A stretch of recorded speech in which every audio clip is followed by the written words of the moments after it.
திருப்பத்தூர் அருகே திருவண்ணாமலை வட்டம் பகுதியில் உள்ள பொது சுகாதார மற்றும் நோய் தடுப்பு மருத்துவமனைக்கு மருத்துவர் வருவதில்லை என பொதுமக்கள் குற்றம் சாட்டியுள்ளனர். திருப்பத்தூர் மாவட்டம் ஜோலார்பேட்டை ஒன்றியம் பாச்சல் பஞ்சாயத்திற்குட்பட்ட திருவண்ணாமலை வட்டம் பகுதியில் பொதுமக்களின் பயன்பாட்டிற்காக 30 லட்சம் ரூபாய் மதிப்பில் புதிதாக கட்டப்பட்ட பொது சுகாதார மற்றும் நோய் தடுப்பு மருத்துவமனை கடந்த ஆண்டு டிசம்பர் மாதம் திறக்கப்பட்டது. மருத்துவமனை திறக்கப்பட்டு ஓராண்டு கூட ஆகாத நிலையில் அந்த பொது மருத்துவ சுகாதார மருத்துவமனைக்கு வாரத்திற்கு ஒரு முறை மட்டும் செவிலியர் வந்து செல்வதாகவும் மருத்துவர்கள் வருவதில்லை என்றும் அப்பகுதி மக்கள் குற்றம் சாட்டியுள்ளனர்.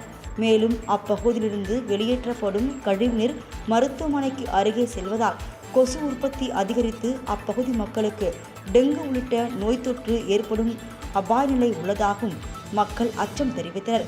எனவே துறை சார்ந்த அதிகாரிகளும் மாவட்ட நிர்வாகமும் இதை கவனத்தில் கொண்டு நடவடிக்கை எடுக்க வேண்டும் என அப்பகுதி மக்கள் கோரிக்கை விடுத்தனர்.